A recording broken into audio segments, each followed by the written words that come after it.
जय श्री राम। जय श्री राम। पुनि कृपाल हसी चाप चढ़ावा, पावक सायक सपदि चलावा। भयु प्रकाश कतहु तम नाही, ज्ञान उदय जिमि संशय जाहि। फिर कृपालु श्री राम जी ने हंसकर धनुष चढ़ाया और तुरंत ही अग्नि बाण चलाया, जिससे प्रकाश हो गया, कहीं अंधेरा नहीं रह गया। जैसे ज्ञान के उदय होने पर सब प्रकार के संदेह दूर हो जाते हैं। भालु बलि मुख पाई प्रकाशा, धाये हरस विगत श्रम त्रासा। हनुमान अंगद रन गाजे, आँख सुनत रजनी चर भाजे। भालू और वानर प्रकाश पाकर श्रम और भय से रहित तथा प्रसन्न होकर दौड़े। हनुमान और अंगद रण में गरज उठे, उनकी हाँक सुनते ही राक्षस भाग छूटे। भागत भटपट कहीं धरि धरनी, करहि भालू कपि अद्भुत करनी। गहि पद डारहि सागर माही, मकर उरग जस धरि धरि खाही। भागते हुए राक्षस योद्धाओं को वानर और भालू पकड़ पकड़ कर पृथ्वी पर दे मारते हैं और आश्चर्यजनक करनी करते हैं। युद्ध कौशल दिखलाते हैं, पैर पकड़कर उन्हें समुद्र में डाल देते हैं। वहाँ मगर, सांप और मच्छ उन्हें पकड़ पकड़ कर खा डालते हैं। कछु मारे कछु घायल, कछु गढ़ चढ़े पराई। गरजहि भालू बाली मुख, रिपुदल बल बिचलाई।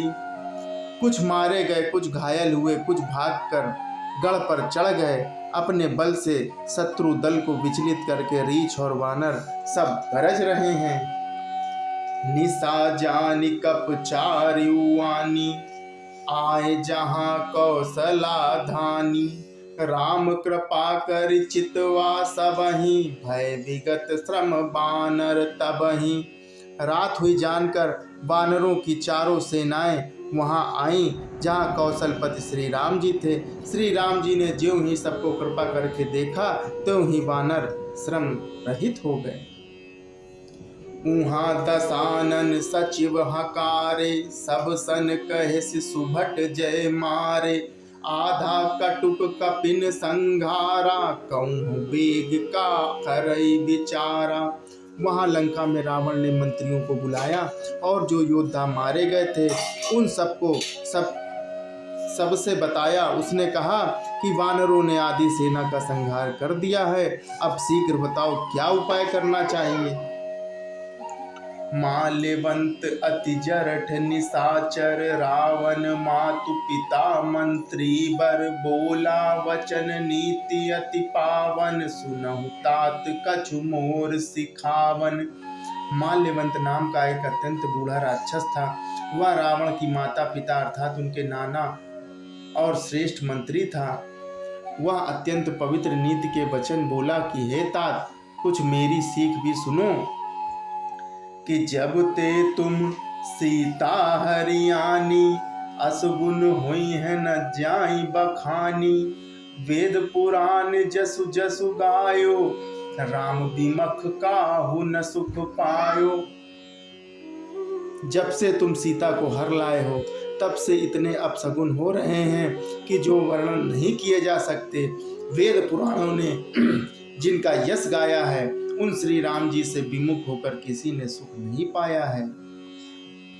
हिरण्याक्ष भ्राता सहित मधुकैटभ बलवान, जहि मारे सोई अवतरऊ, कृपा सिंधु भगवान। भाई हिरण्याकश्यप सहित हिरण्याक्ष को और बलवान मधुकैटभ को जिन्होंने मारा था, वे ही कृपा के समुद्र भगवान राम के रूप में अवतरित हुए हैं। मास पारायण 25वां विश्राम। काल रूप खलवन दहन, गुनागार घन बोध। शिव विरंच जहि सेवहि, तासो कौन विरोध। जो काल रूप है, दुष्टों के समूह रूप वन के भस्म करने वाली अग्नि है, गुणों के धाम और ज्ञान घन हैं, एवं शिव जी और ब्रह्मा जी जिनकी सेवा करते हैं उनसे बैर कैसा। परिहरि बैरु देहु बै देहि, भजहु कृपा निधि परम सनेहि। ताके वचन बान सम लागे, करिया मुख करि जाहि अभागे। अतः बैर छोड़कर उन्हें जानकी जी दे दो और कृपा निधान परम स्नेही श्री राम जी का भजन करो। रावण को उसके वचन बाण के समान लगे। वह बोला, अरे अब आगे मुंह काला करके यहाँ से निकल जा। बूढ़ भय सिनता मत रे तोहु, अब जनि नयन दिखावसी मोहि। तेहि अपने मन अस अनुमाना, बद्ध चाहत एहि कृपा निधाना। तू बूढ़ा हो गया है, नहीं तो तुझे मार ही डालता। अब मेरी आंखों को अपना मुंह न दिखला। रावण के ये वचन सुनकर उसने अपने मन में ऐसा अनुमान किया कि इसे कृपा निधान श्री राम जी अब मारना ही चाहते हैं। जय श्री राम, जय श्री राम।